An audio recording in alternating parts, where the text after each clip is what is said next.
Salam alaikum, Azulfillaoun, bonsoir. Le fondement premier de l'humanisme commande de se dresser contre toute agression, contre toute injustice, contre toute violence commise sur n'importe quel humain, sur n'importe quel peuple, quelle qu'en soit la culture, la religion, la couleur de peau. Ce n'est malheureusement pas le cas, tout particulièrement venant de gens qui se posent en donneurs planétaires de leçons. En humanisme, en humanité, en droit de l'homisme, en solidarité, en fraternité et autres grands principes qui ne mangent pas de pain. C'est à quoi nous sommes en train d'assister ces jours-ci, depuis l'agression de l'Ukraine par l'armée russe, en direct, depuis tous les médias occidentaux où des politiciens, des journalistes, des chroniqueurs et des observateurs en tout genre se déchaînent, où ils s'épanchent, où ils se répandent, où ils laissent libre cours à leur colère, où nous découvrons qu'ils ne peuvent exprimer leur indignation et leur solidarité avec les Ukrainiens qu'en les comparant avec des Syriens, des Afghans et autres damnés de la terre où, pour convaincre ceux qui les écoutent, ils n'ont pas trouvé mieux, ni plus percutant, ni plus convaincant, pour susciter la solidarité et l'empathie avec les mêmes Ukrainiens, que de rappeler que ceux-ci ne sont justement ni des Syriens, ni des Afghans, mais des Européens. Bon teint. Il y a un autre de surenchérir qu'il faut leur ouvrir les bras, les accueillir partout en Europe et que eux, au moins, ils seront des émigrés de qualité. Ben voyons. Ce n'est pas le cas de tous les émigrés, n'est-ce pas?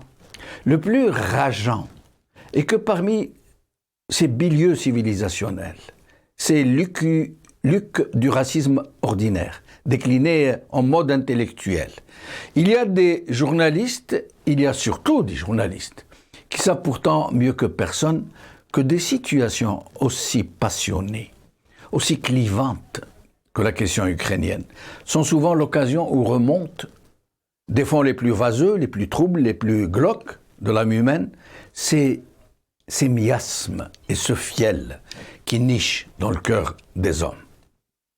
Mais qu'importe, l'heure n'est pas à la mièvrerie, ni aux états d'âme douillés, n'est-ce pas? Alors, roule, Raoul. D'autres menacent ou ont décidé de sanctionner la Russie en refusant de participer avec elle dans des rencontres sportives. C'est bien, c'est même très bien. Mais alors, pourquoi avoir sanctionné et même exclu de la Fédération internationale de judo ce judoka algérien qui avait refusé de rencontrer un judoka israélien en solidarité avec le peuple palestinien? Pourquoi l'avoir mondialement stigmatisé au nom des valeurs sportives? Pourquoi l'avoir exclu à vie de la Fédération internationale de judo? Parce qu'il aurait violé les principes du sport. En avançant l'argument que la politique ne doit pas s'ingérer dans le sport. Mais vérité en deçà des Pyrénées, erreur au-delà. Puisque Poutine s'est vu suspendre de son statut de président honoraire de la même fédération de judo par la même fédération. Et dans le cas de Poutine, c'est la fédération qui a fait de la politique dans le sport. C'est cela, c'est cette attitude qui pose question et qui émerge du brouillard à chaque fois que la violence humaine se manifeste à une grande échelle. Mais ces réactions très ambivalentes, cette hystérie débridée est toujours relative, selon qu'il s'agisse des uns ou des autres, de victimes ou d'autres. Oui, parce que très curieusement, selon que les victimes soient d'une appartenance ou d'une autre, la compassion n'est vraiment pas la même. Mais alors, vraiment pas la même. Et même très, très loin d'être la même. Il y a même des cas où des mauvais traitements contre des animaux ont suscité bien plus de colère que lorsque des êtres humains sont passés à la moulinette. Rappelez-vous les bombardements des populations irakiennes par l'armée américaine, qui avaient provoqué des centaines de milliers de morts. Ce boycott des mêmes Américains sur l'Irak qui avait provoqué la mort de 500 000 enfants.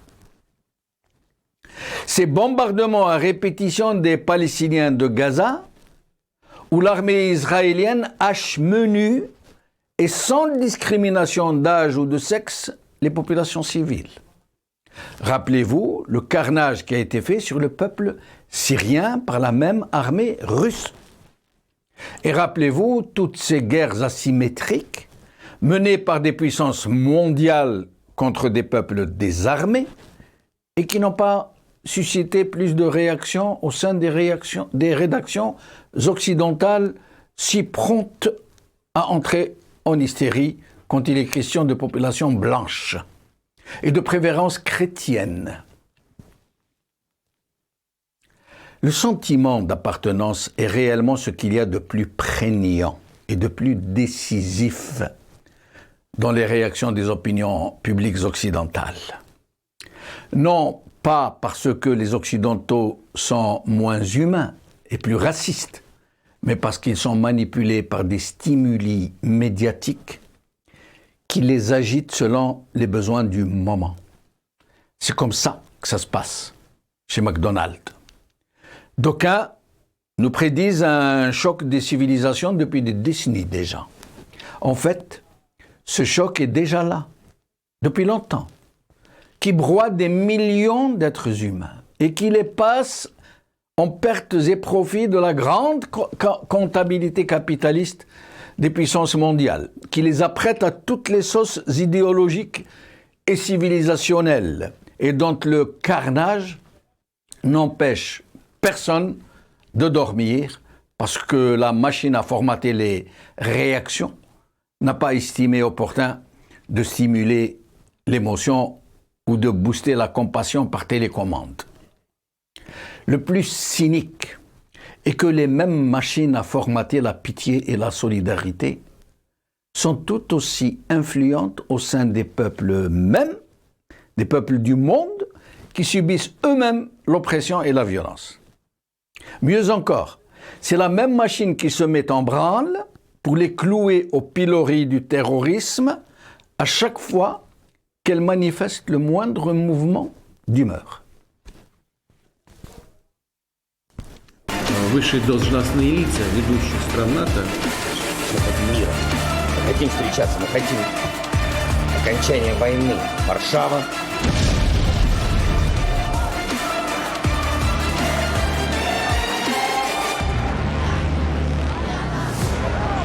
We are resolved to continue imposing massive costs on Russia. Costs that will further isolate Russia from the international financial system and our economies.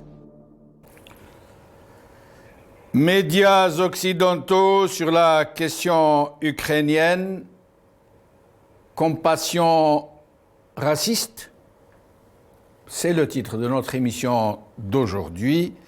Et pour en parler, j'aurai le plaisir d'avoir avec nous le docteur Salim Laibi, écrivain, militant des droits de l'homme depuis Marseille.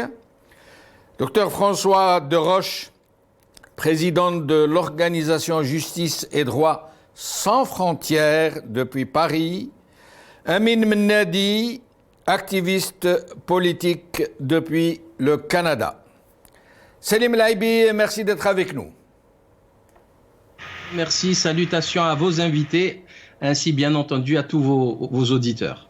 Merci. Alors Salim, est-ce que vous avez remarqué cette forme d'expression qui n'est pas nouvelle, hein, mais sauf que elle est toujours aussi révoltante, comme si elle venait de se manifester pour la première fois, de ces gens qui se croient obligés, pour susciter la compassion à l'endroit des Ukrainiens, de les comparer avec les Afghans, avec les Syriens, avec les Irakiens. C'est-à-dire ces journalistes qui vous disent « Attention, hein, ces Ukrainiens, il faut les aider, parce que c'est pas comme les Irakiens, hein, c'est des nôtres, hein, c'est des Européens, comme nous. » Vous l'aurez remarqué, Salim ?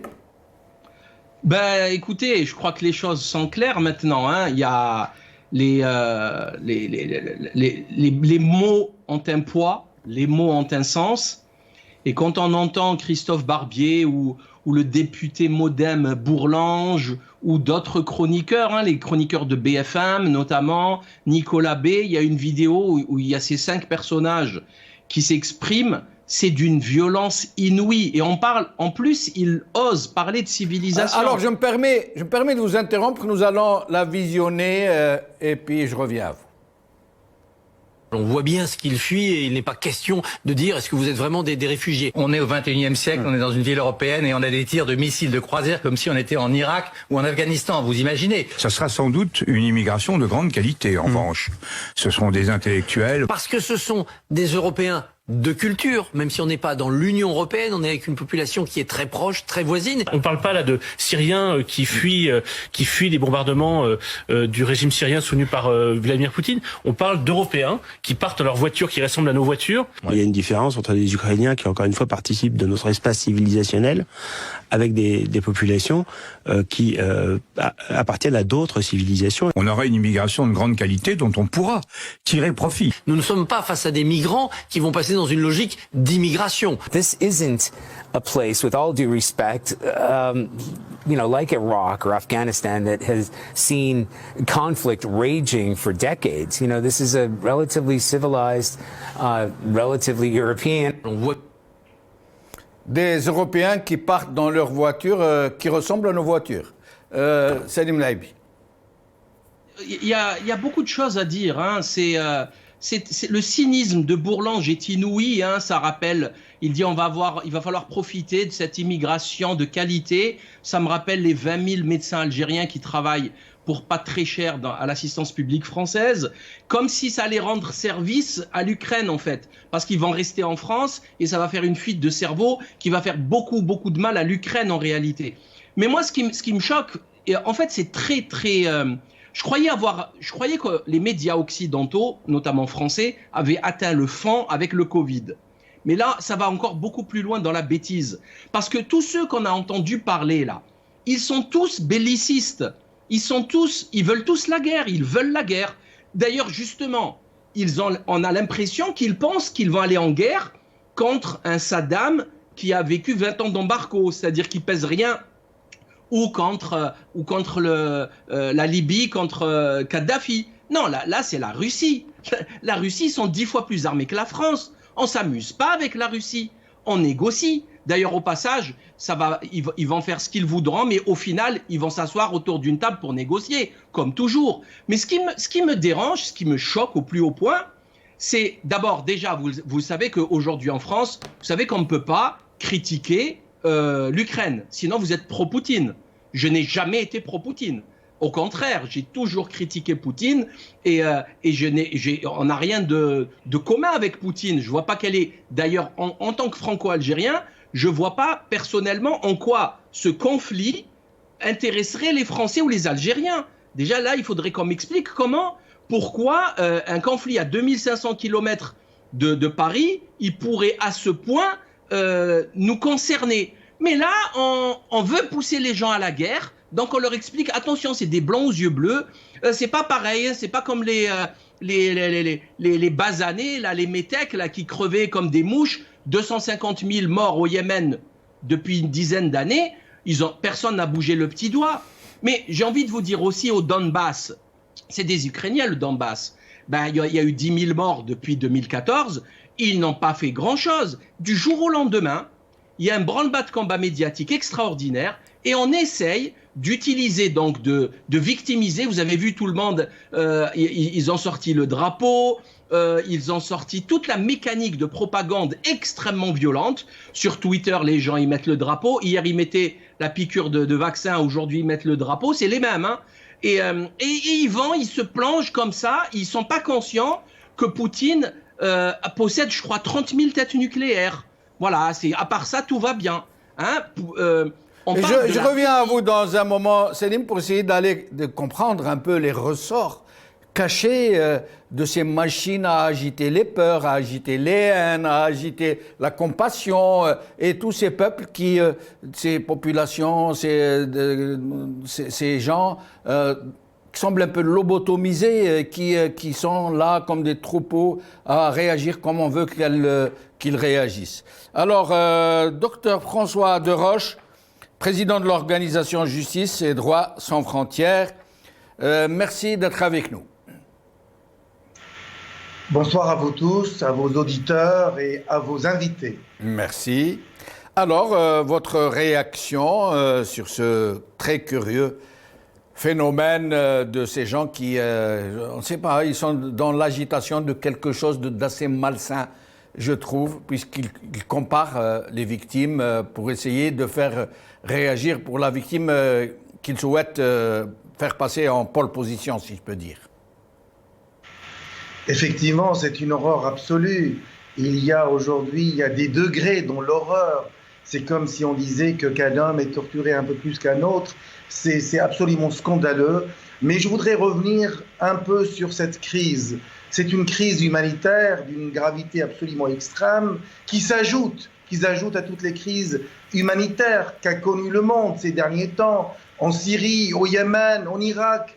Et devant ces crises, devant ce chaos, les Nations Unies et les nations du monde entier, malheureusement, n'ont pu rien faire. N'ont pu rien faire pour sauver des milliers d'enfants yéménites qui sont morts, des milliers d'enfants syriens et d'Afghans qui sont morts et qui sont partis, qui étaient les victimes de l'impuissance de l'état du monde actuel. Et moi je suis comme vous, curieux pour voir comment est-ce que les Nations Unies vont pouvoir régler ce problème ukrainien de la même manière que le problème syro-yéménite et irakien et dans d'autres pays du monde arabo-musulman. Et je voudrais également, je resterai extrêmement, en tant que défenseur des droits de l'homme, je serai extrêmement vigilant sur l'attitude de la nation du monde, des nations du monde, pour le règlement de ce drame. Parce qu'aujourd'hui également, ce qui se passe en Ukraine était prévu depuis longtemps, prévu parce que nous avons un Poutine, un homme qui n'a plus ni foi ni loi, et aujourd'hui qui a détruit, qui a démoli, qui a brûlé la Syrie, qui est responsable de la mort de 2 millions de Syriens. Aujourd'hui, cet homme, bien sûr, il a bombardé. On a aujourd'hui une centaine de morts en Ukraine, c'est déjà beaucoup. Mais quand on voit le passif de cet assassin qui serait un jour certainement conduit et traduit devant un tribunal pénal international, et on fera tout de notre côté pour le traduire et pour traduire tous ceux qui ont agi avec lui pour la Syrie, mais également pour l'Ukraine et ailleurs. Et encore également une bizarrerie. Regardez ce président ukrainien qui n'a rien d'un président. Il n'a ni le charisme, il n'a ni la classe, ni la puissance. Et aujourd'hui, cet homme, ce président ukrainien, c'est un raciste comme tous les racistes. Et également, rappelez-vous que ce président ukrainien était le premier à applaudir l'invasion israélienne sous Gaza et aller, il est allé saluer Israël pour tout le mal qu'elle a fait à Gaza. Et aujourd'hui, il est en train de goûter, peut-être à un degré moindre, parce que les bombardements à Gaza, c'était infiniment plus important que les bombardements qui se passent aujourd'hui en Ukraine. Mais bien sûr, on ne va pas faire la comparaison dans l'horreur de la guerre. La guerre, c'est quelque chose d'absolument insupportable. En tant qu'homme, je n'accepterai jamais que des gens aillent utiliser la puissance des armes pour aller tuer des civils qui n'ont rien demandé à personne, des enfants, des vieillards, des gens et restez avec nous. François Deroche, je reviens à vous dans un moment. Pardon de vous avoir interrompu. Amin Mennadi, activiste politique, hirakiste depuis Montréal. Merci d'être avec nous, Amin.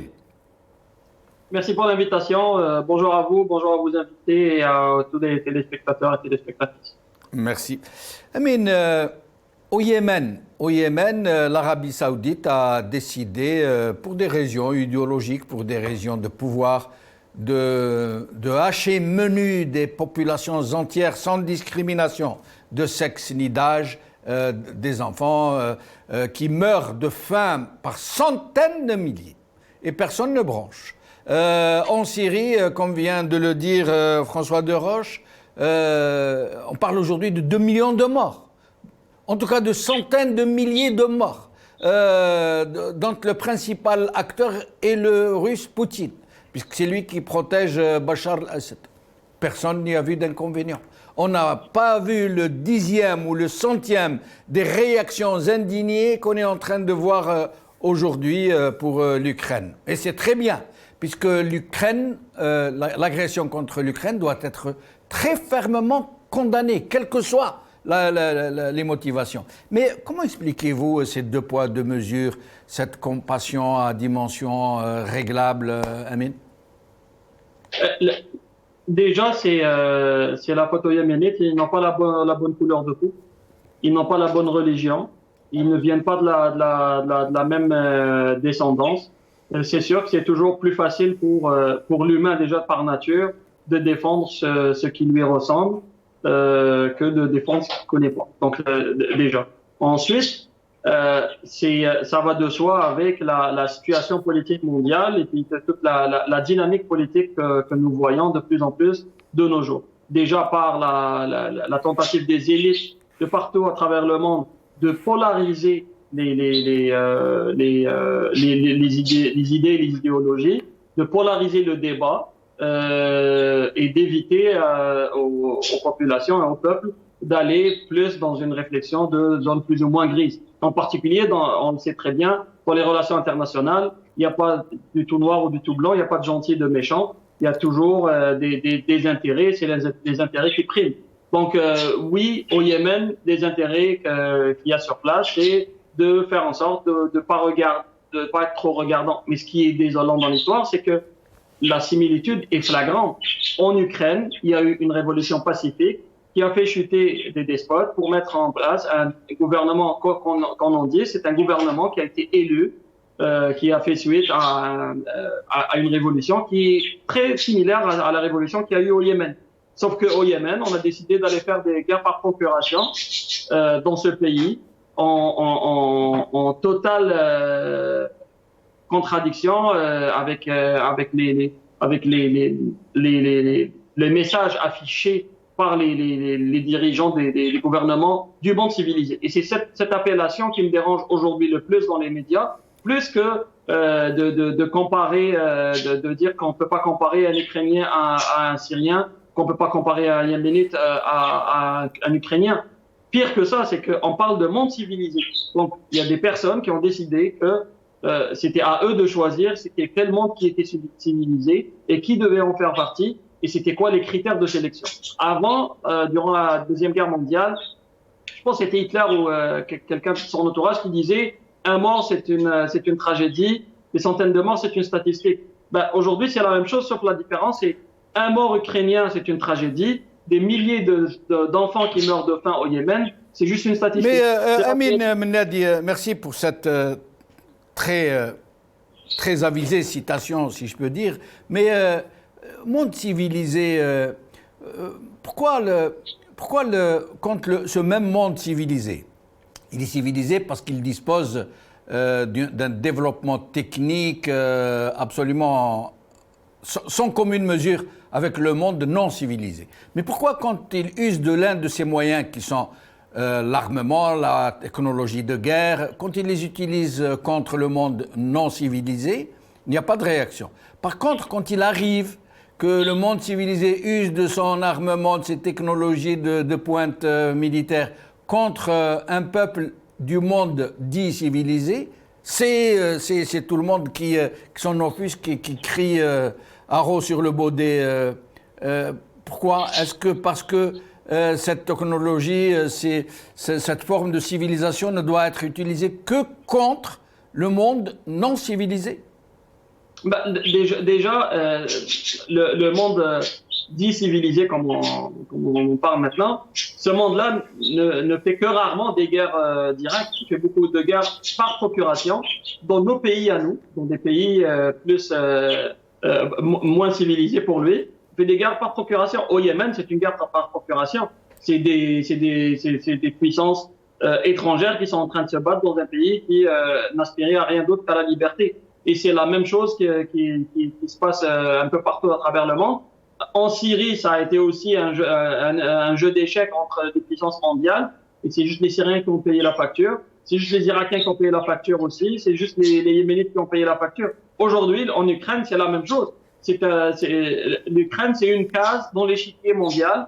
Et puis, c'est la case sur laquelle est tombée la bataille actuelle. Sauf que, il n'y a pas d'Américains, il n'y a pas de Français. On a beau voir les drapeaux sur les pages et les profils Facebook ou sur Twitter, ça sauvera pas les vies en Ukraine. C'est pas en disant OK, on va être solidaire en faisant des chansons et des sit-ins, ça va changer quelque chose. Poutine, c'est quelqu'un qui reconnaît même pas ce que c'est une manifestation dans son propre pays ou ailleurs dans le monde.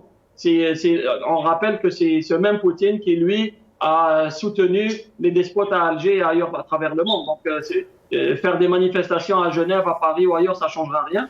Par contre, oui. les Ukrainiens qui quittent leur pays, sincèrement, moi je vois deux choses. Déjà, de par la race, la religion, ça intéresse pas mal de monde en Europe et en Occident. Mais il y en a beaucoup qui se frottent les mains parce que oui, c'est une immigration qui les intéresse, contrairement à d'autres immigrations où on n'a pas la bonne couleur de teint.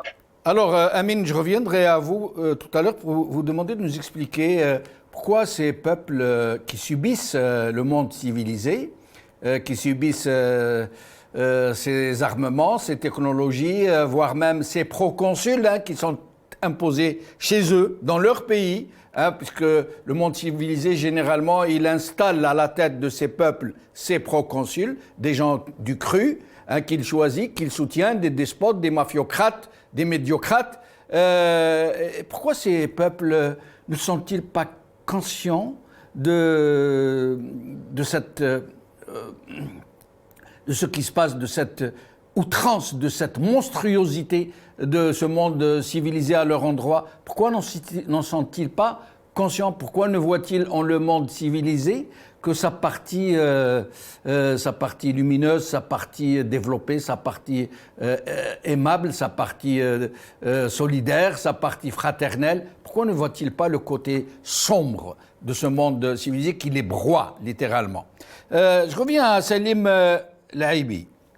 Salim Lahibi, côté monde civilisé, pourquoi les opinions publiques du monde civilisé ne sont-elles pas conscientes qu'elles sont manipulées, qu'elles sont conditionnées, que leurs émotions, jusqu'à leurs émotions, sont malaxées, triturées, moulées, arrangées de façon à se manifester d'une façon et pas d'une autre, à aimer un tel peuple, à pleurer pour lui et pas pour l'autre, à aller dans un sens, à éprouver de la pitié, de la fraternité et pas pour l'autre. Alors que dans ce monde civilisé, c'est un monde cultivé, où il y a des livres, où il y a des films, où il y a des conférences, où il y a des universités, un secteur de l'éducation très performant. Expliquez-moi cette contradiction, ce paradoxe. En fait, moi je ne parlerai pas de monde civilisé. Je ne crois pas que l'Occident soit civilisé. Moi je pense qu'il a sombré dans la barbarie depuis longtemps. Je parlerai de monde moderne, simplement. Faut pas abuser non plus. Je vois pas où est la civilisation, moi, tous les jours. Je vois beaucoup de bêtises, beaucoup d'ignorance. D'ailleurs, pardonnez-moi de vous interrompre, Salim. Je crois que vous venez de commettre la deuxième partie de votre premier livre sur ce monde dont vous parlez. Est-ce que vous pourriez nous le présenter avant de poursuivre ? Oui, c'est vrai. Je viens de publier un livre qui s'appelle « La fin du monde moderne ». Approchez-le de votre caméra, s'il vous plaît. Voilà. La fin du monde moderne. Pourquoi? Parce que je crois que c'est ce que nous vivons aujourd'hui. Donc les choses sont claires. Nous sommes en train de vivre la fin d'une époque, la fin de quelque chose. Donc comme je disais, effectivement, on peut se dire quand même avec Google, on a accès à toute l'information possible, imaginable, gratuitement, etc. Mais on n'a jamais vu autant d'ignorance. Le classement international PISA de la France, il chute. On voit peu de gens connaissent bien, écrivent leur langue correctement, écrivent le français sans faire 40 fautes d'orthographe. Je vous parie ce que vous voudrez que parlant de ce conflit, c'est quoi les accords de Minsk? C'était quand? C'est quoi les accords? Qu'est-ce qui se passe? Pourquoi il y a ce conflit? Il faut parler du Donbass, de la Crimée, de l'Ukraine bien sûr et la Russie. C'est compliqué tout ça. On peut pas parler de ça. C'est pas une discussion de comptoir. Mais qu'est-ce qui fait le système? Le système, il veut faire rentrer quoi? Ce racialisme, des blancs aux yeux bleus qui se font bombarder par le méchant. Vous savez, j'ai l'impression, moi, d'écouter, quand j'écoute les médias, j'ai l'impression de voir un film américain, les Avengers. Il y a les gentils et les super vilains. Les Américains, ils appellent ça villains, les méchants, les super méchants. C'est ridicule, ce n'est pas sérieux. Ce n'est pas du niveau d'un citoyen éclairé parce qu'attention, là, Macron, il est en train d'envoyer des armes. Il veut envoyer 300 millions d'euros. Alors qu'il y a le 22 février, l'USM, l'Union syndicale des magistrats, a fait un communiqué expliquant qu'ils ne pouvaient pas travailler à la cour d'appel d'Aix-en-Provence ou au tribunal judiciaire. Je crois que c'est la cour d'appel. C'est-à-dire qu'il n'y a même pas les moyens en France. Il y a 10 millions de pauvres. Il n'y a pas les moyens de faire fonctionner une justice. N'importe quelle affaire, elle nécessite 5-6 ans de procédure en première instance. Après, il faut rajouter 2-3 ans pour l'appel. Enfin, la situation est gravissime. Le Covid, il nous a fait prendre 600 milliards d'euros de dettes. Alors moi, j'aimerais bien, je vous pose une question simple. Avec quel argent Macron veut partir en guerre? Je comprends pas. Il y a un truc, moi, qui me dérange. Donc, qu'est-ce qu'ils font? Après le Covid, ils ont anesthésié tout le monde en faisant croire à tout le monde qu'on allait tous mourir à cause du Covid. Du jour au lendemain, plus un mot sur les mêmes médias du Covid. Maintenant, tout est Ukraine, Ukraine, Ukraine. C'est excessif, c'est grossier, c'est vulgaire et ça démontre qu'ils veulent nous mener quelque part. Et ce quelque part, je pense qu'il serait judicieux d'en parler. Qu'est-ce qui se cache derrière ce cirque? Parce que c'est pas vrai. Quand il parle de blanc ou je sais pas quoi, quand Macron et Didier Lallemand ont tiré à bout portant à coups de flashball en arrachant des yeux et des mâchoires à des gilets jaunes, c'est des blancs aux yeux bleus aussi. Donc tout ceci n'est que propagande, mensonge, manipulation. C'est d'une grossièreté. Je ne suis pas sûr que le peuple, dans sa grande majorité, tombe dans le panneau. Parce que là, quand même, on ne joue plus. Je pense que on parle de guerre quand même. On parle d'une puissance nucléaire. Oui, mais il y a une perception dominante. Il y a une appréhension dominante de la vérité, de l'actualité, de ce qui se passe. Et tout le monde sait qu'elle est modelée, qu'elle est modulée, qu'elle est... comment expliquez-vous que... justement, ces populations qui, on peut dire ce qu'on veut, mais qui disposent tout de même d'une certaine conscience politique, d'un certain niveau d'éducation. Comment se font-ils avoir comme ça, aussi bêtement, par des lobbies, des groupes de pression, des gens qui utilisent la télé, le journal pour formater des populations entières? C'est de la programmation mentale. Ça fait 30 ans, 40 ans qu'on leur dit que c'est les meilleurs, c'est eux les plus forts, les plus beaux, que le modèle occidental, il faut absolument l'exporter au monde entier, quitte à bombarder pendant des heures à coups de B-52, quitte à piétiner les décisions de l'ONU, toutes les guerres. Là, Macron a envoyé des soldats en Pologne et en Roumanie. Est-ce qu'il a fait voter ça par l'Assemblée? C'est une obligation constitutionnelle. Depuis quand on part en guerre sans faire voter l'Assemblée? En Libye, ils n'ont pas fait voter l'Assemblée. C'est qu'il n'y a plus d'état de droit, c'est le chaos total. Les gens sont manipulés depuis des décennies. Je pense que ça marche de moins en moins. Ils le savent, les médias ont très peu de crédibilité, le taux d'abstention est monstrueux, il n'y a plus personne qui veut voter. Moi, je pense, vous savez, pour finir, moi, ça me rappelle le livre de Julius Evola, Chevaucher le tigre. Vous savez, une bête féroce, avant de mourir, elle sait qu'elle va mourir, elle fait des gestes extrêmement violents qui peuvent tuer encore l'adversaire. Mais bon, elle va mourir quand même. J'ai l'impression que c'est ce que l'on vit aujourd'hui en Occident. L'Occident est en train de disparaître parce qu'il a abusé, il est décadent. Il est, il n'y a pas un jour où il n'y a pas 2 scandales monstrueux politiques. Rien qu'à Marseille, Daniel Sperling, emploi fictif à l'hôpital, à l'AP-HM pendant 10 ans. 1 million d'euros il y a des scandales tous les jours. On a vu Sarkozy venir nous donner des conseils comment gérer le monde alors qu'il a eu 2 peines de prison d'1 an en 1 an. Mais ça se passe partout dans le monde, pas seulement en Occident. Oui, mais chez nous, on le sait tout que le c'est des monde, corrompus y qui nous compris à dirigent. la Mecque, y compris au Vatican, y compris chez tout le monde. Oui, mais nous, il n'y a pas Algérie, photo. ils font pas des leçons de morale à la planète entière. Il y a personne, il y a aucun Algérien. Vous savez, comment on appelle ça, les bases militaires. C'est les États-Unis qui entourent l'URSS, la Russie de bases militaires. C'est pas la Russie qui a mis ses bases au Mexique et au Canada. Donc, à un moment donné, qui est l'agresseur? À un moment donné, qui a commencé? C'est pas tout pareil. Et quand on se pose ces questions, on n'est pas pour autant pro ou anti, ou on se pose des questions. Est-ce qu'on a le droit de se poser des questions encore sur Terre, dans ce monde c'est quand même terrible. Hein.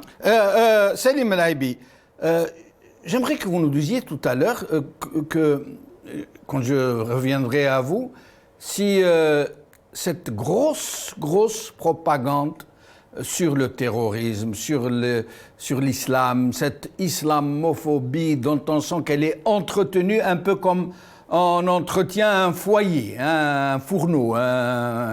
Est-ce qu'elle ne procède pas des mêmes méthodes, par les mêmes groupes de pression, par les mêmes tireurs de ficelles?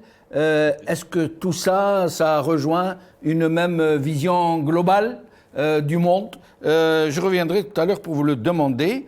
Et avec François de Roche. François de Roche, vous qui êtes dans la justice et le droit sans frontières, comment expliquez-vous que les peuples qui subissent généralement, qui sont tous dans le monde dit non civilisé, le tiers-monde, les pays les moins développés, etc., comment expliquez-vous que les opinions publiques occidentales ne s'émeuvent pas plus que ça de ce qu'elles subissent?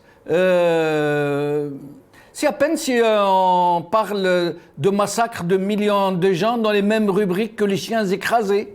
On n'en parle presque pas, ou alors on en parle de façon qui ne retient l'attention de personne.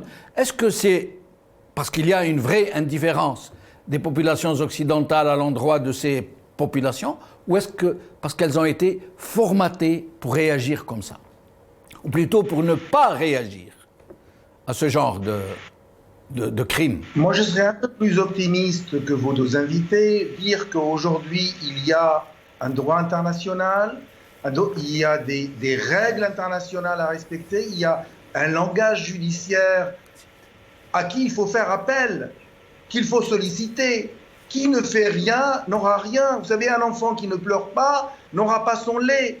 Il faut que ces populations, je parle d'arabo-musulmans, je parle de gens, entre parenthèses, les gens qui ont été nommés les sans-dents ou les gens non civilisés par notre François Hollande, l'ancien président de la République, dire qu'aujourd'hui, c'est aux musulmans également, à cette partie de la population, entre parenthèses, non civilisée, de se réveiller, d'écrire, de faire des films, de publier, d'agir, de prendre son destin dans ses mains et d'avancer. Mais quand elles s'avisent de bouger un temps soit peu, on les traite tout aussitôt de terroristes, généralement, ou d'islamistes. Eh bien, écoutez, c'est un effort de pédagogie qu'il faut faire. Je pense qu'aujourd'hui, quand on a le citoyen français lambda qui, quand il voit quelqu'un qui dit Allahu Akbar et puis il vient avec un couteau, bien sûr, il a peur et c'est légitime d'avoir peur. Mais ce qui est beaucoup plus grave et beaucoup plus dangereux, c'est qu'on a des groupes de pression ici en France. Je prends un exemple, un homme que je vais nommer, c'est M. Bolloré. M. Bolloré, il possède pratiquement tout. Il possède des organes de presse. Et quand on entend M. Bolloré parler il a fait d'ailleurs toute sa richesse depuis 200 ans, le groupe Bolloré, en Afrique. Ces Africains qui l'humilient, ces Africains qui l'exploitent, ces Africains... il va sans dire que nous vous laissons la responsabilité de ce que vous affirmez, docteur François Deroche. Non, mais attendez... Nous ne sommes pas assez riches pour faire face à des procès... Attendez, je prends toute la responsabilité de ce que je dis. D'ailleurs, M. Bolloré a été auditionné par le Sénat et j'ai écouté avec intérêt plus d'une fois ses déclarations. Il le dit, d'ailleurs, il ne se cache pas. Il dit, M. Bolloré, avec toute la concentration de presse qu'il a, il dit, voilà, moi je suis chrétien, je suis d'une civilisation judéo-chrétienne, je voudrais la défendre. Et d'ailleurs, Zemmour, c'est qui? C'est le produit de M. Bolloré qui l'a lancé. Et aujourd'hui, Zemmour, c'est le porte-parole de M. Bolloré. D'ailleurs, il ne le contredit pas, il l'applaudit. Et même à une époque où il y avait des turbulences au sein de CNews, au sein de BFM, au sein d'autres chaînes possédées par M. Bolloré, il y avait en tout cas, ce soutien, mais également quand c'était litigieux, cette neutralité bienveillante qui était problématique pour l'état de droit qui est l'état français. Mais moi, je reste persuadé qu'il y a assez d'arsenal, l'arsenal juridique français et mondial, il est suffisant pour traduire tous ces gens-là que j'appelle des écervelés. Il faut appeler un chat, quelqu'un qui dit qu'un homme n'est pas civilisé parce qu'il appartient, parce qu'il est musulman, parce qu'il est arabo-musulman, parce qu'il est syrien, parce qu'il est afghan. Bien sûr, il n'a rien dans le crâne. Je rappelle à ces gens-là que Steve Jobs, le patron d'Apple, est un Syrien. Il ne faut pas oublier. Tous ces gens-là, les Syriens, les Algériens, qui sont en France, qui dirigent à la PHP, votre invité, il a parlé de la PHP. Je parle du professeur Amin Benyamina, qui est professeur de médecine, d'addictologie, qui est de renommée internationale. Aujourd'hui, bien sûr, les Marocains, les Algériens, les musulmans, les arabo-musulmans travaillent à travers le monde parce qu'ils ont fui leur pays quelquefois, parce qu'il n'y a pas de liberté, parce qu'il n'y a pas le nécessaire pour avancer et pour s'épanouir dans la vie. Parce que les dirigeants de ce pays sont soutenus par l'Occident. Écoutez, mais bien sûr, mais vous savez, la liberté, c'est quelque chose, c'est un droit qui s'arrache. La France n'a pas, elle est partie, ça s'appelle la prise de la Bastille. La Bastille, personne n'a donné la Bastille il y a eu la prise. Les Français sont descendus ils ont risqué leur vie pour aller chercher le roi qui les a fait tant souffrir. Et aujourd'hui, on ne peut pas, moi d'ailleurs, je ne comprends pas. Vous savez, nous sommes dans une association où on défend les droits humains. Et pour défendre quelqu'un, il faut avoir ce qu'on appelle une procuration. Une procuration, c'est tout simple. On se charge du reste. Et malgré tout, les gens ont peur de donner cette procuration pour pouvoir parler en leur nom devant les tribunaux. Moi, vous savez, la peur n'apporte rien, parce que si vous avez peur, vous allez mourir. Si vous avancez, vous allez mourir. Si vous êtes assis, vous allez mourir. Il faut avancer, il faut être debout pour essayer d'arracher sa liberté. Et la liberté, vous savez, effectivement, la France et les pays occidentaux vous vous rendez compte, je prends un exemple, la France est restée 132 ans en Algérie. Pendant 132 ans, elle a profité de la richesse de la terre algérienne, la richesse des ressources de l'Algérie. 132 ans, vous vous rendez compte? C'est-à-dire pratiquement 5 générations. Et ça, un euro qui a été investi il y a pendant ces 132 ans, aujourd'hui 1 euro, ça donne 1 million d'euros. Et je ne parle pas des Je ne parle pas de tout l'argent qui a été donné, qui a été prêté par l'Algérie à la France. Parce que même M. Macron lui-même, avec tout le respect que je dois au président de la République, il a été assez clair. Il a dit que l'Algérie, avant la France, il n'y avait pas de civilisation, il n'y avait pas d'Algérie. Mais c'est une grossière erreur. Et M. Sarkozy qui avait parlé de colonialisme positif. Restez avec nous. Oui, colonialisme, mais vous savez, vous savez, c'est le langage politique qui n'a pas de consistance. Mais je reste persuadé qu'il y a, malgré tout, il y a une déclaration des droits de l'homme. Il y a des droits dans ce pays. C'est quand même, la France est un pays de droit. Et donc, il suffit uniquement d'aller chercher les responsables, les coupables, ceux qui commettent des crimes racistes et des crimes islamophobes, pour les traduire et pour les faire. Et je vous remercie de l'avoir précisé, parce qu'il n'est pas question dans cette émission de stigmatiser de quelque façon qu'il soit le peuple français, son attachement à la liberté, à la démocratie, à la liberté, à sa devise qui figure sur son emblème national. Et il n'est pas question de la moindre façon. Mais nous ne pouvons pas nous retenir de dire les choses comme elles sont. Ça veut dire qu'à côté de ça, il y a des choses autrement plus atroces. Et moi quand même, uniquement une seconde. Vous savez, la justice, quelquefois se prononce, condamne des chefs d'État. Elle a condamné Sarkozy, elle a condamné d'autres présidents, elle a condamné Chirac, elle a condamné des hommes politiques. Il y a un langage judiciaire qui mérite le respect. Absolument. Il est là, il faut le solliciter et il faut le faire actionner. Voilà. Absolument. Alors, nous allons écouter un journaliste français. Allez, nous allons l'écouter et puis nous revenons à nos invités. Il y a un geste humanitaire immédiat, évident. Pourquoi ? Parce que d'abord, la nature des réfugiés n'est pas contestable. On voit bien ce qu'ils fuient et il n'est pas question de dire est-ce que vous êtes vraiment des réfugiés. Ensuite, parce que ce sont des Européens de culture, même si on n'est pas dans l'Union européenne, on est avec une population qui est très proche, très voisine. Et puis également parce qu'au-delà du secours d'urgence, il y a l'idée que cette situation ne va pas s'éterniser pendant des années. Nous ne sommes pas face à des migrants qui vont passer dans une logique d'immigration pour s'installer définitivement.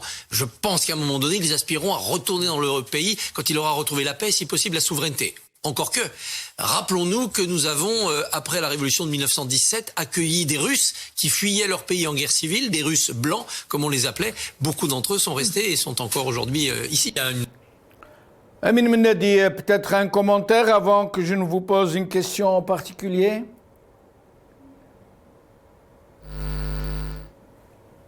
On ne vous entend pas, pardon, il y a un souci. Amin, vous étiez en mode silencieux, je crois. Oui, excusez-moi. Je vous en prie. Effectivement. Alors, je ne sais pas si je suis censé commenter après ce que vient de dire M. Barbier. Bien sûr, évidemment. Ça n'a même pas besoin d'être commenté, c'est le discours actuel. Bon, on parle beaucoup de France aujourd'hui dans l'émission. Bon, je comprends que vos invités sont en France. Mais il faut comprendre que ce n'est pas un problème franco-français ou même pas européen.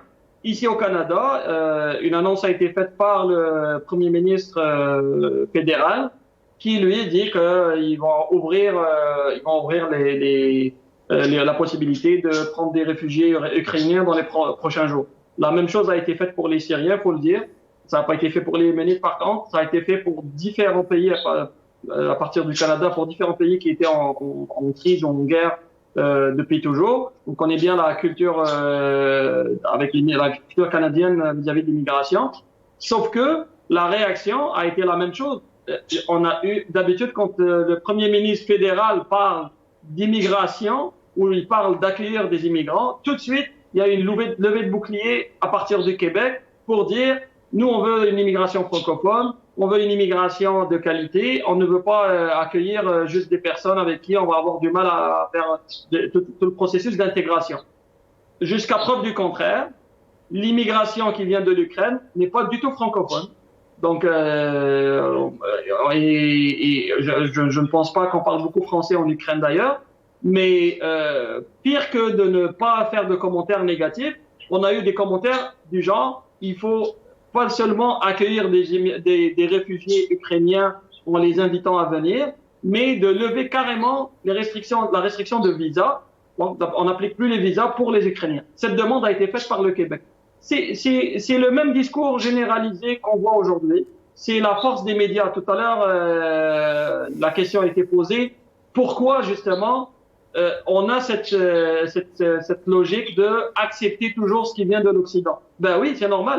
L'Occident, comme on l'appelle nous l'Occident, ou comme ils s'appellent eux le monde civilisé, a une arme infaillible, et c'est pas l'arme nucléaire, c'est l'arme médiatique.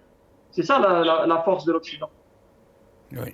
Alors, au sujet des populations qui se savent, elles ne peuvent pas l'ignorer par les temps qui courent avec Internet, surtout en Occident, qui savent qu'elles sont manipulées, qu'elles sont conditionnées minute après minute, sans arrêt, tout le temps, par 1001 moyens, publicité envahissante, discours à répétition, martelés jusqu'à rentrer dans la tête.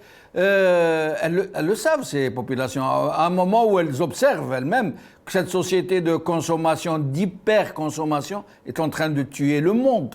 Et pourtant, les gens ne réagissent plus, se contentent de vivre au jour le jour, d'avaler ce qu'on leur fait avaler, de réagir comme on leur demande de réagir, sans autre effort, sans autre possibilité de se réveiller. Pourquoi, à votre avis? Est-ce que la drogue est forte à ce point? Est-ce que l'addiction est prégnante à ce point? Tout d'abord, on ne peut pas dire que les gens ne réagissent pas.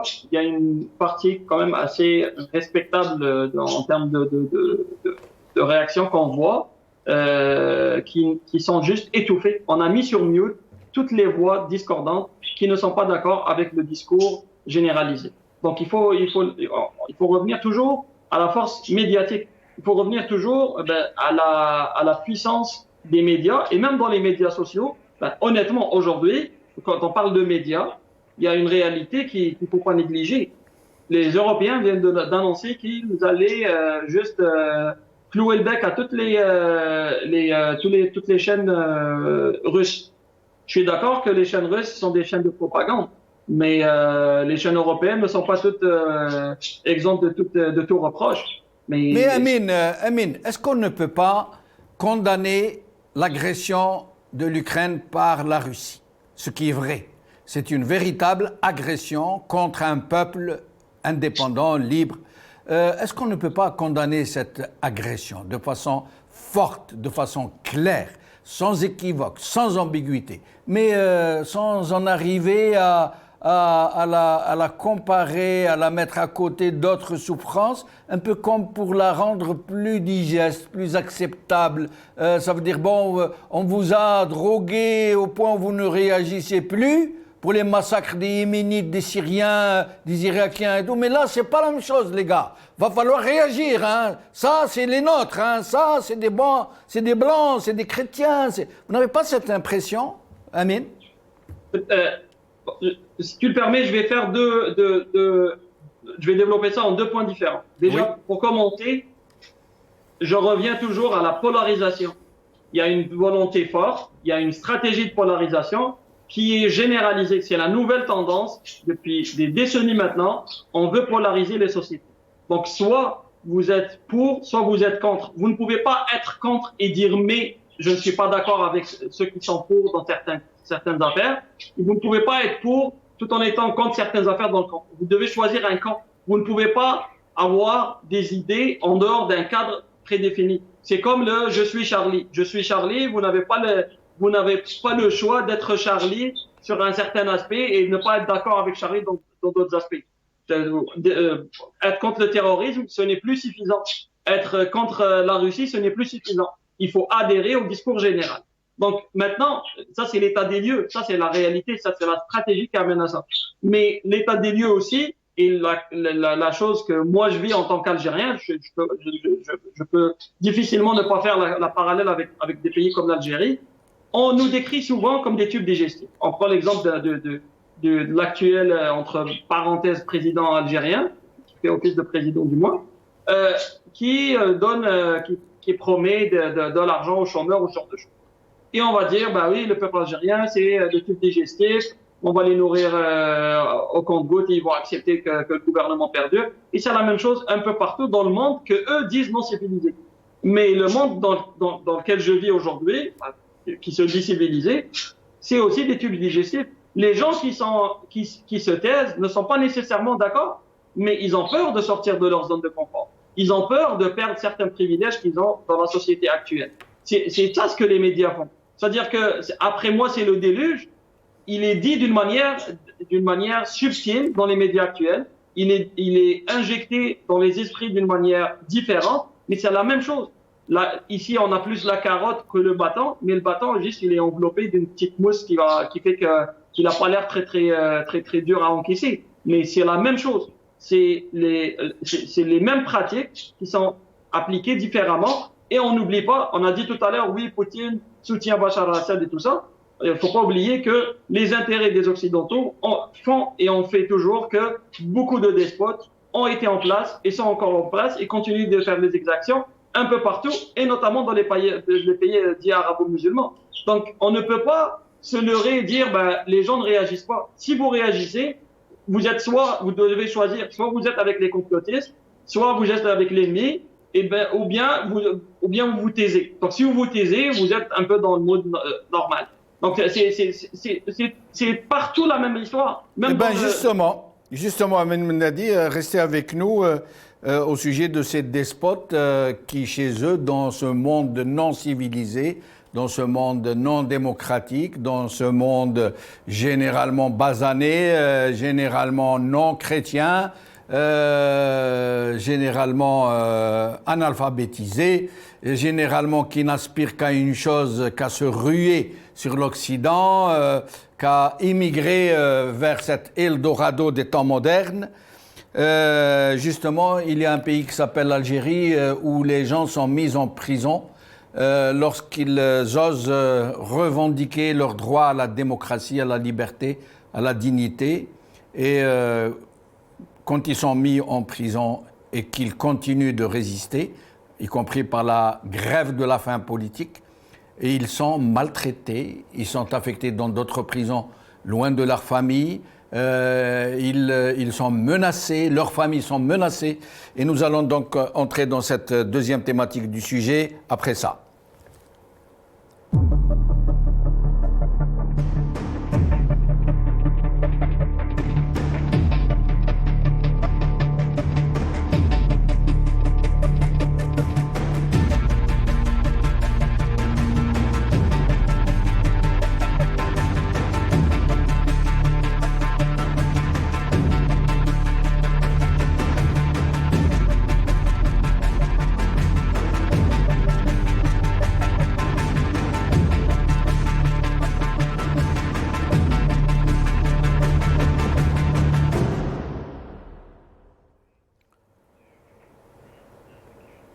Je voulais bien sûr dire dans ce deuxième volet de l'émission, vous l'aurez compris. Salim Laïbi, les prisonniers politiques et les détenus d'opinion en Algérie sont à leur 31e jour de grève de la faim, dans des conditions très difficiles. En dehors des prisons, plusieurs militants, dont des syndicalistes, dont Nasser Arzlani, Amin Amghraoui et bien d'autres, continuent eux aussi à observer une grève de la faim de solidarité avec les prisonniers politiques et les détenus d'opinion. Qu'est-ce que vous pourriez nous dire sur cette question ? Plusieurs choses. D'abord, premièrement, solidarité totale avec ces détenus politiques qui n'ont rien fait d'autre qu'exprimer leur désaccord politique avec le régime, avec la mafia militariste. Bien sûr, après, on leur a sorti l'excuse, rachat de terroristes, le MAC sécessionniste, etc. Donc, parfois chez des personnes qui n'ont strictement rien à voir ni avec l'un ni avec l'autre. Et enfin, de toute façon, dans tous les cas, ce ne sont que des excuses pour faire cesser le Irak. Bien sûr, ils ont utilisé la crise sanitaire. Ils étaient très contents faire baisser le Hirak. Vous savez que, comme moi, que sont revenus au pouvoir les éradicateurs des années 90, la décennie rouge, sanglante. C'est une catastrophe, avec Jabbar Mahanna à la tête de la direction contre la subversion, etc., avec toute la clique de... Bon, on les connaît tous, hein, on ne va pas les citer, ça n'a pas d'intérêt. Hein, c'est le DRS d'avant, ils ont juste changé de nom. J'aimerais quand même faire... Bon, qu'est-ce que vous voulez que je vous dise? La situation, franchement, elle est... J'ai pas envie de plomber l'ambiance, mais elle est cauchemardesque. Parce qu'on sort d'une crise sanitaire, bon, tant mieux, elle n'a pas fait trop de dégâts en Algérie comparé à d'autres pays occidentaux où il y a eu des 150 000 morts, 180 000 morts. Mais quand même, hein, économiquement, etc., c'était dramatique.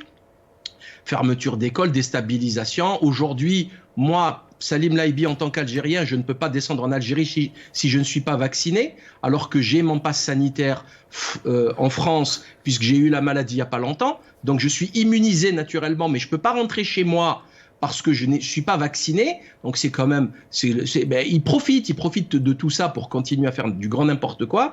Moi, ce que j'aimerais faire remarquer...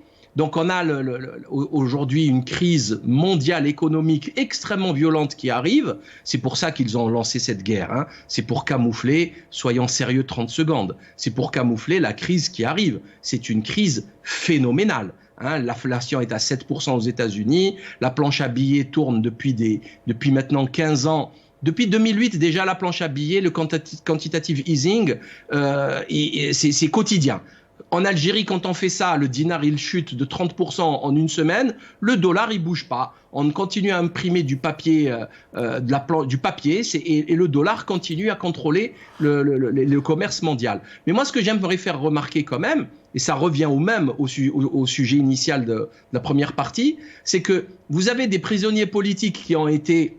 Mohamed Abdallah qui a été extradé d'Espagne, qui rentre en prison pour un post Facebook. Il n'y a pas un seul mot dans les médias parisiens. C'est spectaculaire. Alors que l'Algérie, elle est en face. Il y a 5-6 millions d'Algériens en France. Elle n'est pas loin de la France. Quand il y a un Navalny ou n'importe qui en Ukraine qui glisse sur une peau de banane, ils vont en faire des tonnes et des tonnes et des tonnes pendant des heures, alors qu'il doit y avoir 5000 Ukrainiens en France et qu'il n'y a pas de rapport extraordinairement... Enfin, il y a des rapports, bien entendu, comme tous les pays, mais pas comme avec l'Algérie. Donc c'est toujours la même histoire. Donc, sauf que je ne suis pas très d'accord avec les termes que vous utilisez, Salim, quand il glisse sur une peau de banane. Recevoir des bombes, recevoir des obus, une artillerie lourde qui pilonne des régions où il y a des populations civiles, c'est pas une peau de banane, hein. Non, je parle pas de la guerre. Je parle de l'opposant politique. Quand il y a un opposant politique qui a des soucis, parce que Poutine, il est sans pitié, hein, c'est un dictateur, Poutine, il s'amuse pas. Mais on en parle pendant des heures. Je parle de la liberté d'expression ou de l'emprisonnement d'un dissident politique. Et en Algérie, c'est des dizaines qui rentrent en prison, des femmes, des enseignants, des médecins, tout ce que vous voudrez. Ils disent pas un mot. Et quand il y a un dissident anti-russe qui fait quoi que ce soit, on en parle pendant des heures. Et ça, je trouve pas ça normal. C'est pas logique. C'est vraiment pas logique. Oui. Alors, François Deroche, sur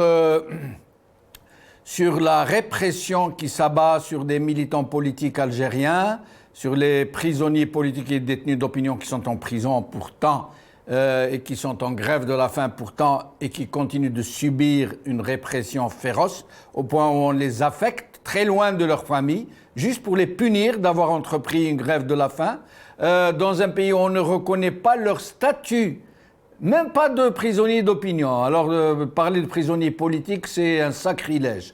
Alors, à votre avis sur cette question ? Alors, avant de commenter, je vais intervenir. Je voudrais rappeler à tous ceux qui ont des des victimes de torture dans des prisons algériennes, que nous sommes prêts ici en France, on pourra saisir avec la compétence universelle les tribunaux français pour condamner les responsables de ces exactions. Parce que la liberté d'opinion, c'est une liberté fondamentale, elle n'est pas négociable. La liberté de presse, la liberté de faire, d'aller, de venir, la liberté de s'habiller, tout ça, ce sont des libertés fondamentales qui sont encore une fois, non négociables. Et c'est également aux tribunaux de les faire parler pour essayer de régler ce contentieux. Bien sûr, pour le défenseur des droits de l'homme que je suis, quand j'entends parler d'un homme qui est privé de sa liberté, bien sûr, c'est un échec, c'est une souffrance, c'est quelque chose. Il n'y a pas uniquement la personne qui souffre, mais également toute sa famille, tous ses amis, tous ceux qui aiment la liberté et la démocratie sont également la victime de ces arrestations arbitraires. Est-ce que maintenant la grève de la faim est la bonne méthode pour essayer de faire avancer les choses? Il faut également que cette grève s'accompagne également de pouvoir donner aux organisations internationales de défense des droits de l'homme pour ester devant les tribunaux les responsables de ces exactions et les juger, parce que seule la justice peut faire foi, seule la justice peut faire avancer les choses, parce que aujourd'hui le régime qui est en place, il n'a mais rien à faire de ce que ils sont capables de porter sur des civières, de ramener des gens, de faire sortir des prisonniers morts, parce que ça ne leur fait absolument pas du tout peur. Aujourd'hui, la seule chose efficace qui fonctionne, qui marche, c'est la justice nationale. Je parle pour tous les Algériens qui ont de la famille en France, et pas uniquement en France. En Suisse, on peut le faire. En Allemagne, on peut le faire. En Belgique, on peut le faire. Aux États-Unis, on peut le faire. On peut demander des comptes à tous ceux qui sont aujourd'hui, qui violent le droit national et le droit international. Et ce qui m'étonne encore davantage, c'est que comment ce peuple qui a payé très lourdement son indépendance, le peuple algérien, il est connu comme le peuple le plus fier, le plus assoiffé de liberté. Comment il arrive à accepter cette tyrannie et cette dictature militaire? Mais ça reste pour moi l'énigme que je cherche à résoudre. Merci, docteur François Deroche, de nous avoir accompagnés dans cette émission. J'étais très heureux de vous recevoir et j'espère vous revoir bientôt et souvent dans cette émission. Merci beaucoup et au revoir. Alors, je reviens vers Amin Mennadi sur cette question des prisonniers politiques et des détenus d'opinion en grève de la faim en Algérie et qui ne suscite pas beaucoup, j'allais dire, de compassion ici et là. C'est ce que vous disiez, Salim, tout à l'heure, c'est exactement ça. Il y a une volonté de faire écran autour du pouvoir d'Alger en ce moment, de la part de différentes puissances, et notamment en France. Les médias français ne parlent pas de ce qui se passe en Algérie, ne relaient pas des informations très graves et très importantes de ce qui se passe en Algérie.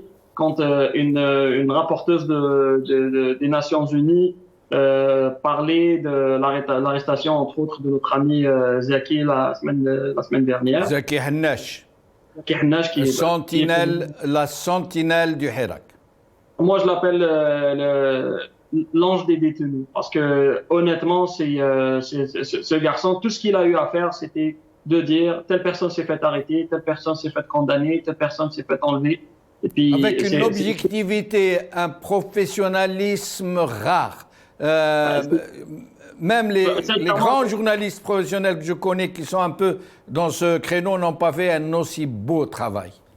Honnêtement, je pense qu'à sa sortie de prison, il pourrait se reconvertir en ouvrant une école de journalisme. Absolument. Beaucoup de chaînes algériennes auraient besoin d'envoyer leurs journalistes et avant tout leurs fondateurs et leurs directeurs généraux en formation chez Zaki pour apprendre la déontologie et l'honnêteté. Donc, et la constance aux côtés des opprimés. Ça a été une source très très fiable et en continu, il avait l'information en temps réel. Puis je pense que c'est ça ce qui a fait mal à ceux qui l'ont enlevé, parce que je considère pas que c'est une arrestation. Et le malheur, c'est que aujourd'hui, même avec toute la diaspora qu'on a, qui est quand même assez active, notamment en France, on n'en parle pas, on ne relaie pas, on parle pas de ces arrestations, on parle pas de ces exactions-là. Je prends l'exemple de Zouaimia qui a été arrêté, lui, il est de Montréal, il s'est fait arrêter la semaine dernière. Zouaimia Rachid, hein, c'est bien ça. Oui, et puis on parle d'une personne qui s'est fait arrêter en Algérie, à des milliers de kilomètres, ici au Canada, les médias en parlent. Bon, le gouvernement n'a toujours pas pris position, même si beaucoup de courriers ont été envoyés par des binationaux ici, mais quand même les médias ont relayé l'information, on en parlait, il y a eu des articles qui ont été publiés. Mais en France, oui, c'est clair qu'il y a une omerta qui s'est mise en place pour camoufler ou cacher ce qui se passe en Algérie. Toujours est-il que pour moi, déjà ça m'étonne pas parce que le pouvoir français et le pouvoir algérien, ça a toujours été comme un vieux couple. On voit les chicanes dehors, on pense que ça va exploser, mais de toute façon, ce qui se passe à l'intérieur reste à l'intérieur, on ne sait pas vraiment ce qu'il y a entre eux. Il y a des intérêts historiques. Et puis le jour où je verrai la justice française s'intéresser au bien mal acquis des dirigeants algériens, de milliers de dirigeants algériens en France, là, je pourrais dire que je m'attendrais à plus de la part du pouvoir français, des médias français et de la justice française. Parce que pour l'instant, il n'y a pas d'objectivité et je ne pense pas qu'il y en aura de sitôt avant que le peuple ne fasse basculer les équilibres des forces vers la balance. Mais honnêtement, là, ce qui se passe clairement, quand une rapporteuse des Nations Unies fait une déclaration aussi importante et qu'aucun média ne reprenne cette information, je sais par des amis militants qu'ils ont envoyé des messages, ils ont appelé des journalistes qui connaissent. Donc l'information, même si les journalistes n'ont pas été la chercher, qui ne sont pas tombés dessus par hasard, elle leur a été envoyée, mais il y a une volonté de continuer dans le brouillard avec ce qui se passe à Alger. C'est un blackout organisé. Merci Amin Mnadi, restez avec nous jusqu'à la fin de l'émission. Salim Laibi, c'est le dernier tour de micro. D'abord, avant de vous demander votre avis sur les prisonniers politiques, sur ce qu'il convient de faire pour leur venir en aide, est-ce que vous pourriez nous dire de quoi il est question au juste dans la deuxième partie de votre livre, La faillite du monde moderne ? Ouais, j'avais écrit en 2012 La faillite du monde moderne, qui est là d'ailleurs. Voilà, il est là. Oui. Et celui-là, c'est la suite, quasiment 10 ans après. C'est la fin du monde moderne. Alors, il s'agit de quoi? Il s'agit de ce qui nous arrive aujourd'hui. Hein.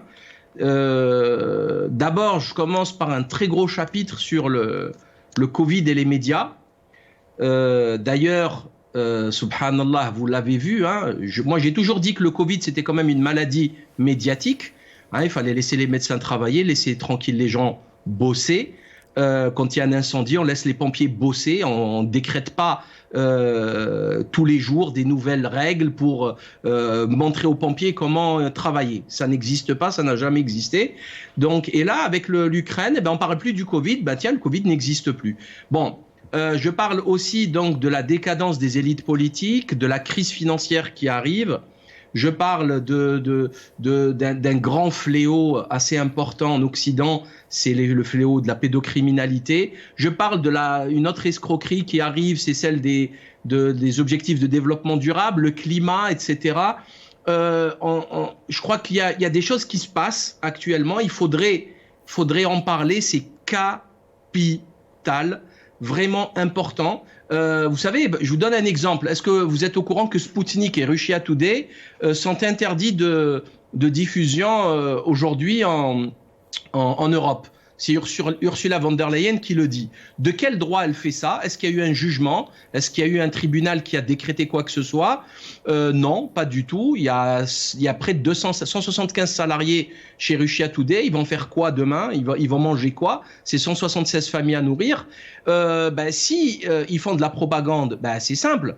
Il faut sévir, mais avec les règles de l'état de droit. Donc, je crois que les choses sont claires. Est-ce que vous êtes conscient que Christophe Barbier a expliqué qu'il fallait annuler la présidentielle d'avril 2022 et reconduire Macron automatiquement parce qu'il y a la guerre?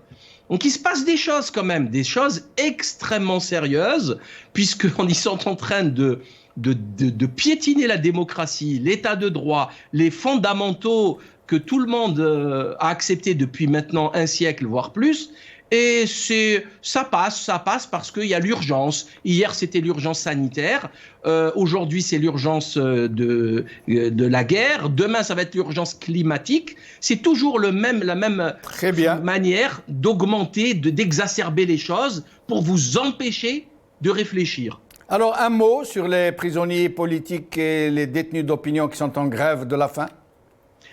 C'est toujours pareil, hein. Il faut dénoncer, il faut communiquer énormément. Il faut manifester, continuer à manifester, et